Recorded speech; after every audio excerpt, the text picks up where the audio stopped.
फ़खर आपसे शुरू करना चाहते हैं, ये जो ट्रंप साहब ने ऐलान किया है इसकी क्या रेलेवेंस है? क्या ये हमारे लिए सूदमंद साबित होगा? बहुत शुक्रिया अलीना। पहली बात तो ये है कि ये जो सदर ट्रंप की तरफ से ये जो बयान दिया गया है ये पहली मरतबा नहीं है। ख़ासतौर पे जो बगराम एयर बेस पे दोबारा अमरीकी कंट्रोल के हवाले से वो पहले भी इस हवाले से बयानात दे चुके हैं, लेकिन उस पर जो अफ़गान तालिबान हैं उनकी तरफ से सख्त रद्द-ए-अमल आया था और वो ये समझते हैं कि ये जो बगराम एयर बेस है ये अफ़गानिस्तान की अब मलकियत है और ये अफ़गानिस्तान किसी तौर पर भी किसी बैरूनी ताकत या क़ुव्वत को ये नहीं हैंड ओवर कर सकती।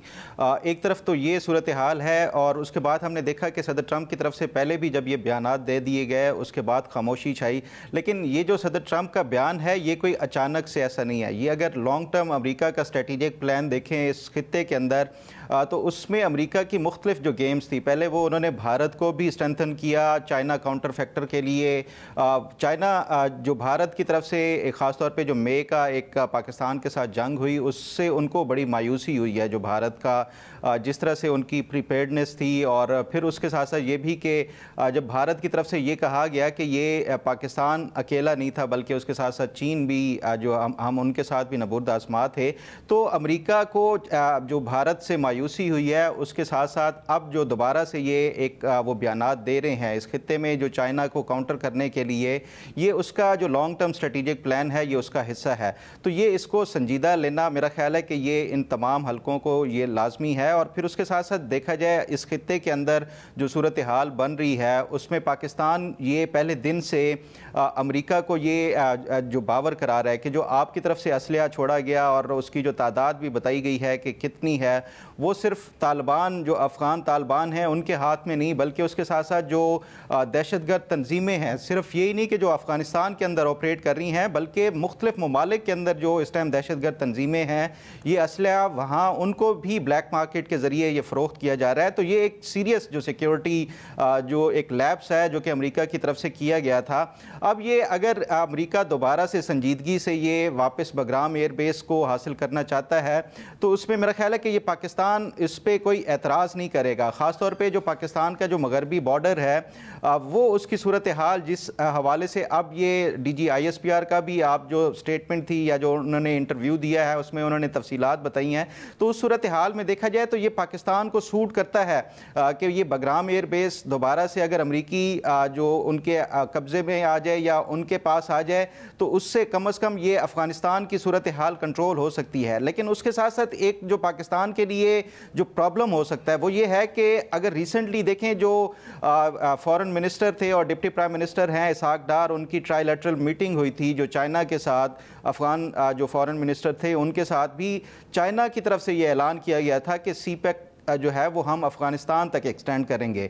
तो ये पाकिस्तान के लिए मैं समझता हूँ Catch-22 सिचुएशन बन जाएगी कि एक तरफ अमेरिका दोबारा से वो अपनी अफ़गानिस्तान के अंदर प्रेजेंस चाहता है ताकि वो चाइना को काउंटर कर सके या उसके ऊपर नज़र रख सके, दूसरी तरफ चाइना ये चाहता है कि ये जो पाकिस्तान के साथ CPEC है उसको हम एक्सटेंड करके अफ़गानिस्तान तक ले जाएँ। तो पाकिस्तान के लिए मैं समझता हूँ कि ऐसी सूरत हाल में जो भी पॉलिसी बनानी है वो एक लॉन्ग टर्म जो नेशनल इंटरेस्ट है उसको मद्देनज़र रखते हुए ही बनानी होगी। अदरवाइज ये फिर से हम जो एक प्रॉक्सी की जो सिचुएशन इस खित्ते के अंदर दोबारा से पैदा हो गई तो उसमें मेरा ख्याल है कि ये फिर पाकिस्तान ही जो फ्रंट लाइन एलाई होता है हमेशा उसकी मैं समझता हूँ कि ये उसका शिकार हो सकता है।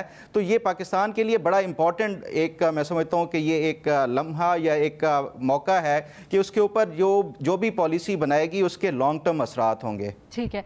अच्छा एजाज़, आप पाकिस्तान के पर्सपेक्टिव से ज़ाहिरी बातें बताएंगे, लेकिन क्योंकि जब फॉल ऑफ काबुल हुआ उसके बाद आप वहाँ पर मौजूद थे, आपने खुद ये सारी की सारी चीज़ें देखी, तो थोड़ा सा हमें इस अफ़गानिस्तान के पर्सपेक्टिव से भी समझाइएगा, क्या इस वक्त वाकई में कोई ऐसी पेशरफ्त हो रही है और क्या तालिबान आमादा होंगे इस चीज़ के ऊपर? क्योंकि ट्रंप तो कह रहे हैं कि काफ़ी कुछ है जो तालिबान हुकूमत US से चाहती है, बट बगराम की अहमियत क्या है तालिबान के लिए? क्या वो ये एयरबेस सरेंडर करने पर अमेरिका को आमादा हो जाएंगे?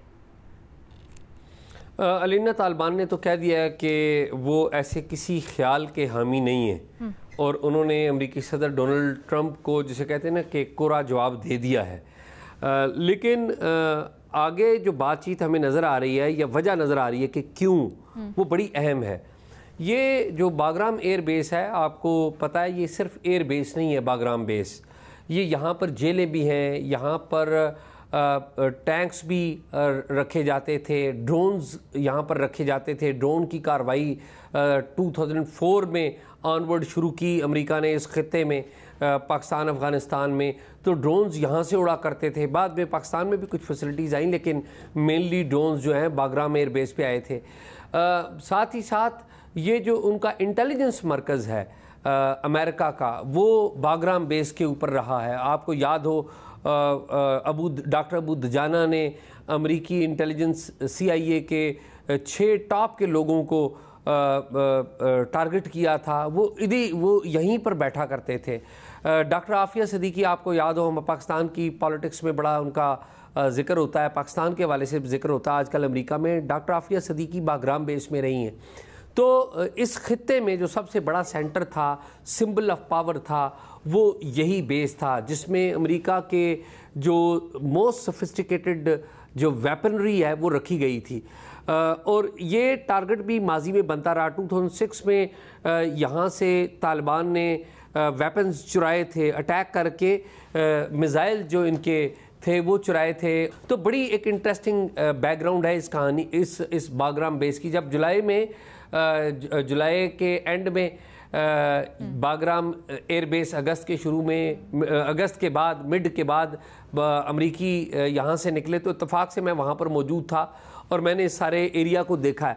बागराम बेस जो है ये अमरीका ही नहीं, वहाँ पर जो भी हुकूमत होगी उसकी पावर का सेंटर होगा। अच्छा। और ये पावर का सेंटर अब मौजूदा जो तालिबान की हुकूमत है, अबूरी हुकूमत, उसके पास है। और तालिबान की अबूरी हुकूमत को इस बात का पता है कि अगर उसने ये अपना पावर बेस दे दिया तो इसका मतलब ये है कि वो अमेरिका को और फॉरेन पावर्स को एक बार फिर इनवाइट कर लेंगी कि वो उनकी हुकूमत जब चाहें उसको डिस्टेबलाइज कर सकते हैं या उसको फारग कर सकते हैं। कैपेसिटी अमेरिकन्स में है और अमेरिकन्स ये कैपेसिटी 9/11 के बाद डेमोस्ट्रेट भी कर चुके हुए हैं। तो मेरा नहीं ख्याल कि ये इंटरेस्टेड हैं कि ये अमेरिका को देंगे। उन्होंने बयान भी बड़ा क्लियर दे दिया है कि हम किसी भी सूरत गैर मुल्की फोर्सेस को नहीं आने देंगे। दूसरी जो एक चाइनीज़ पर्सपेक्टिव है वो बड़ा अहम है। चाइना की एक न्यूक्लियर फैसिलिटी है, लूप नूर उसे कहा जाता है। ये लूप नूर तकरीबन इस जगह से अगर आप चेक करें तो कमोबेश 2000 किलोमीटर है, लेकिन जो नियरेस्ट जो बड़ा बेस बन सकता है वो अमेरिका के लिए यही है। और ये खाली नाम तो अमेरिकी सदर डोनाल्ड ट्रंप ने लिया है लूप नूर का, लेकिन एक्चुअली ये रशिया के करीब भी है। अच्छा। रशिया भी यहाँ से ज़्यादा फासले पर नहीं है। आपको पता है कि यहाँ से काबुल में अगर बैठें तो सेंट्रल एशिया तो बिल्कुल करीब है अफ़गानिस्तान के, तो उसके आगे खुद रशिया है, तो खुद रशिया बराह रास्त है। तो यहाँ पे चाइना के इंटरेस्ट भी हैं, यहाँ पर रशिया के इंटरेस्ट भी हैं। और आपको याद होगा अभी हालिया जुलाई के महीने में, मई में भी बात हुई, फिर जुलाई में भी बात हुई, जो चीन है उसने अपना जो सी पैक एक्सटेंड कर दिया है।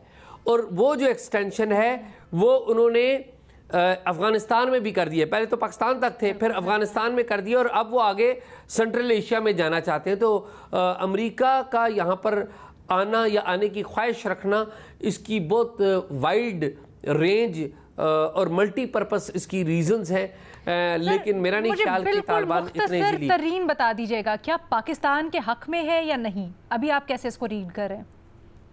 देखिए, जब यहाँ से बागराम एयर बेस को छोड़ के अमेरिकन जा रहे थे तो अनफॉर्चुनेटली पाकिस्तान में तो ऐसा साबिक दौर था हुकूमत इमरान खान साहब का। इमरान खान साहब ने टीवी पे खिताब कर दिया था कि तालिबान ने जो है ना अपने शिकंजे तोड़ दिए, ये खिताब किया था। और यहाँ पर पूरे पाकिस्तान में एक खुशियाँ मनाई जा रही थी कि जी तालिबान आ गए, वो वहाँ पर आके जो कुछ किया मेरे और आमने सामने है। लेकिन हमारे यहाँ पर अमेरिका का आ जाना मेरा नहीं ख्याल कि एक ब्रॉडर व्यू में पाकिस्तान के हक में। पाकिस्तान के हक में क्या है? पाकिस्तान के हक में यह है कि पाकिस्तान अफगान हुकूमत के साथ ताल्लुकात को मजबूत करे और अपने जो खुफिया ऑपरेशन है, इंटेलिजेंस बेस्ड ऑपरेशन, जहाँ पर मिलिटेंट नजर आए वहाँ पर कार्रवाई करे।